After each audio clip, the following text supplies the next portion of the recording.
اپنے کنارے پہ لے آئے گا، اور پھر وہاں سے ہوگا کیا؟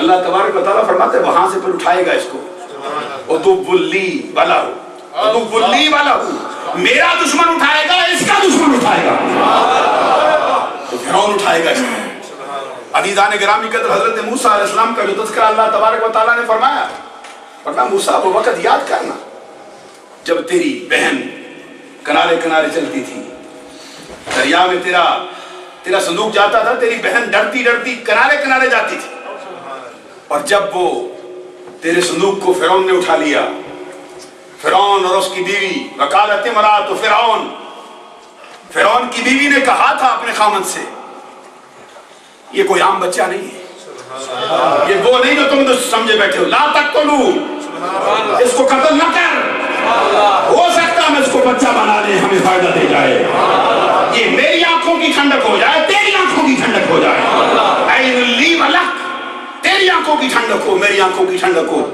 حضرت موسیٰ کلیم اللہ کا تذکرہ میلاد کا رب نے سائے کر دیا قرآن۔ اب موسیٰ علیہ السلام کو پکڑ کے لے گئے گھر میں، محل میں رکھا بڑا سنبھال کے۔ اب حضرت موسیٰ علیہ السلام روتے، زور زور سے پورے محل کے اندر آپ کی آواز جاتی، پورے شہر کی دائیاں آئی، حضرت موسیٰ علیہ السلام کو دودھ پیش کیا ہے انہوں نے۔ حضرت موسیٰ علیہ السلام کسی کی طرف دیکھنا بھی گوارا نہیں کرتے، ہم کہتے ہیں ہم نے حرام کر دیا موسیٰ پر کوئی دائی اس کو دودھ پلائے، ان راتوہ الیک وجاعلوہ من المرسلین، ہمارا اس کی ماں سے وعدہ ہے لوٹائیں گے بچہ تیرا تیرے پاس۔ اب ساری دائیاں آتی، ایک سے ایک بند سمر کے آتی، حضرت موسیٰ دھیان بھی نہیں کرتے۔ اب میں کہتا ہوں حضرت موسیٰ کو شعور ہو گیا ہے کہ دائیاں کی طرف دیکھتے نہیں، میرے آقا محمد عربی کو شعور نہیں کہ کسی کی طرف نہیں دیکھتے ہیں، سوائے حلیمہ صاحب ساری آ گئی ہے، سرکار نے حلیمہ کے سوا کسی کو قبول ہی نہیں کیا۔ پتہ چلتا ہے کہ قرآن نے بیان کر دیا ہے کہ نبیوں کا خاصہ یہ ہے، جس کو وہ پسند کریں وہی ہوتی ہے ان کی رائے۔ حضرت موسیٰ کلیم اللہ روتے ہیں، پورے محل میں شور پڑ گیا، رونے کی آواز چپ ہی نہیں کرتی۔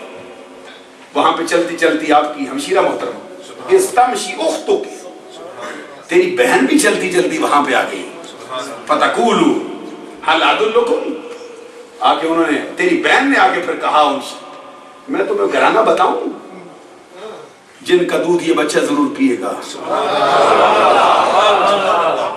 انہوں نے کہا ہم تو مصیبت میں پھنسے ہوئے ہیں، یہ بچہ خاموش ہی نہیں ہوتا، اتنی زور سے روتا ہے۔ انہوں نے کہا میرے پاس ایک خاتون ہے، میں لاتی ہوں۔ حضرت موسیٰ کلیم اللہ کی بہن جاتی، جب لے کے واپس پلٹی ہے نا آپ کی والدہ کو، مفسرین کرام نے لگا جیسے حضرت موسیٰ کی والدہ محترمہ نے قدم رکھا نا مال میں، ان کے جسم کو چھونے والی خوشبو حضرت موسیٰ کو مست کر گئی ہے۔ حضرت موسیٰ علیہ السلام نے جیسے ہی وہ حواس ہوں گی نا جس میں ماں کی خوشبو بسی تھی، اسی وقت خاموش ہو گئی۔ یہ ہے نبی، پوچھ حلیمہ سعدیہ سے، آقا کونین صلی اللہ علیہ وسلم کی بارگاہ میں آئی ہے، کہتی ہے سرکار کی آنکھیں بند تھیں، سرکار صوف کے کپڑے میں لپٹے ہوئے تھے، جیسے ہی میں سرکار کے سامنے آئی نا، سرکار کے سینے پہ اپنا ہاتھ رکھا، آقا کونین نے تبسم فرمایا، اپنی آنکھیں کھولی، میری آنکھیں میں ڈالی، اور زبان حال سے کہہ دیا حلیمہ سعدیہ ہم تیرے لیے ہے، تو ہمارے لیے، اور کسی کو ہم نے قبول ہی نہیں کیا۔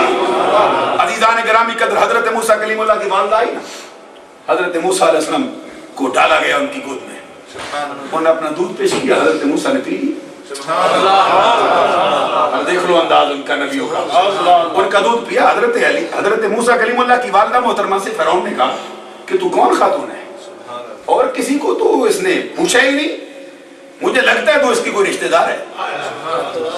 حضرت موسیٰ کلیم اللہ کی والدہ محترمہ کہتی ہے کہ اصل مسئلہ یہ ہے کہ میں صاف ستھری رہنے والی عورت ہوں، میں متقی ہوں، میں پرہیزگار ہوں، اور میں اپنے جسم کو بھی بڑا سنبھال کے رکھتی ہوں، میرا دودھ بھی بڑا خوشگوار ہے، میرے دودھ کا ذائقہ بھی بڑا رکھا اللہ نے، تو یہ بچہ بھی بڑا نفیس ہے، اس لیے ہمارا دودھ اس نے قبول کر لیا۔ حضرت موسیٰ کلیم اللہ کو پھر رب ذوالجلال نے اس طرح لٹایا، اللہ تبارک و تعالیٰ کئی تکر عینوں کے، تاکہ جو تیری ماں ہے اس کی آنکھیں ٹھنڈی ہو جائیں۔ حضرت موسیٰ کلیم اللہ کو لے آئی نا اپنے گھر میں، تو فرعون نے کہہ دیا ایک دن میں ایک اشرفی بھی دیں گے، بیٹا بھی اپنا ہے، غور نہیں فرمایا آپ نے، بیٹا بھی اپنا ہے، ماں اپنے بیٹے کو دودھ پلاتی سے ایک اشری بھی ہر روز کی دلالی ہے۔ حضرت مریم کا دیکھ لے حال، قرآن مجید میں ان کا میلاد موجود ہے، اور حضرت مریم کی گود میں آنے والے حضرت عیسیٰ روح اللہ کلمۃ اللہ کا میلاد موجود ہے، ان کے حمل میں حمل ٹھہرنے کی بات موجود ہے۔ قرآن پڑھ لو، وَاذْكُرْ فِي الْكِتَابِ مَرْيَمَ إِذِ انتَبَذَتْ مِنْ أَهْلِهَا مَكَانًا شَرْقِيًّا فَاتَّخَذَتْ مِنْ دُونِهِمَا حِجَابًا فَأَرْسَلْنَا إِلَيْهَا رُوحَنَا فَتَمَثَّلَ لَهَا بَشَرًا سَوِيًّا قَالَتْ إِنِّي أَعُوذُ بِالرَّحْمَنِ مِنْكَ إِنْ كُنْتَ تَقِيًّا قَالَ إِنَّمَا أَنَا رَسُولُ رَبِّكَ۔ یہ پورا قرآن ہے جو میلاد بیان کرتا ہے حضرت عیسیٰ کا، کیسے حضرت عیسیٰ روح اللہ کلمۃ اللہ کے لیے حضرت جبرائیل امین آئے ان کی ماں کے پاس۔ حضرت مریم جو کنواری ہیں، پردہ کر رکھا ہے، دور ہیں، الگ رہتی ہیں، کوئی قریب نہیں آ سکتا۔ رب کہتے ہیں ہم نے اپنا روحانی بھیجا، جو کہتا کہو نا، ہم نے اپنا روحانی بھیجا انسانی شکل میں، پیکر انسانی میں آیا، لباس انسانی میں آیا۔ فرشتے نور ہو کر پیکر انسانی میں آ سکتے ہیں؟ بولو نا سبحان اللہ کیا۔ آپ نے کہہ دیا فَتَمَثَّلَ لَهَا بَشَرًا سَوِيًّا، مثل بشر آیا۔ میں سمجھاؤں کیسے حضرات؟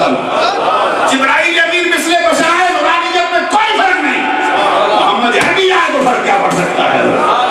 فَأَرْسَلْنَا إِلَيْهَا رُوحَنَا فَتَمَثَّلَ لَهَا بَشَرًا سَوِيًّا، ہم نے اپنے روحانی کو بھیجا، مثل بشریت بھیجا۔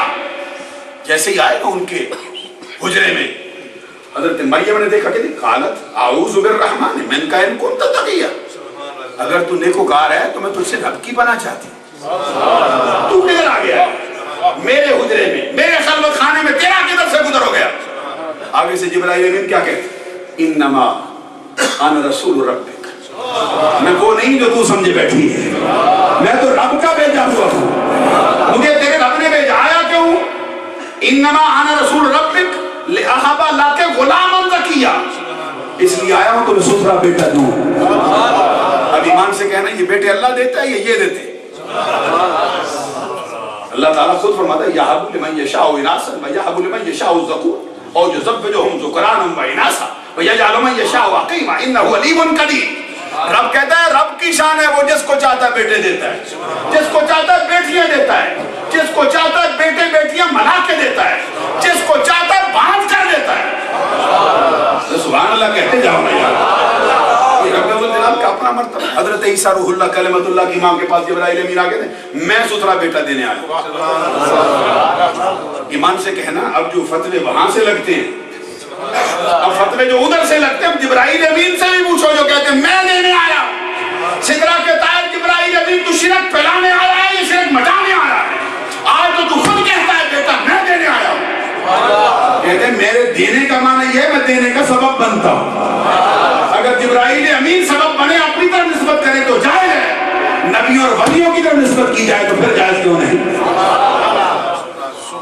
حضرت مریم کہتی ہے میرے ہاں بیٹا کیسے ہوگا؟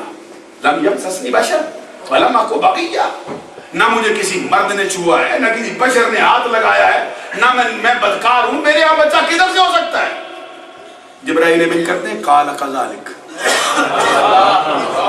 یہ اللہ تبارک و تعالیٰ ایسا ہی چاہتا ہے، یہ اس پر آسان ہے۔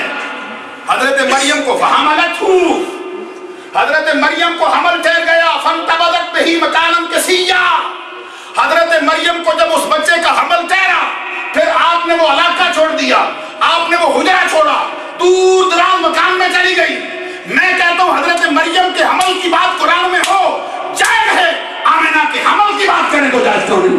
اور پھر کیا ہوا ہے حمل ٹھہر؟ فَأَجَاءَهَا الْمِخَاضُ إِلَىٰ جِذْعِ النَّخْلَةِ، حضرت مریم اس حمل کو لے کے آئی، پھر جب وہ درد سے ہوا، جب جننے کا وقت آیا تو جننے کا جو درد ہے حضرت مریم کو وہاں لے آیا، سوکھے ہوئے کھجور کے تنے کے پاس، سوکھی کھجور ہے، سوکھی کھجور کے ساتھ آپ نے آ کے سہارا لیا۔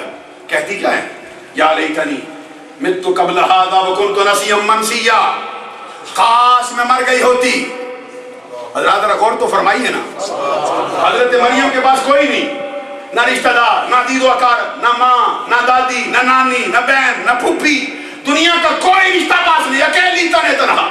اور بچے کی پیدائش کا وقت آیا، نہ دائیا پاس ہے، نہ ڈاکٹر پاس ہے، نہ انجیکشن لگانے والے، نہ دعائیاں دینے والے، نہ خیال رکھنے والے، تنے تنہا۔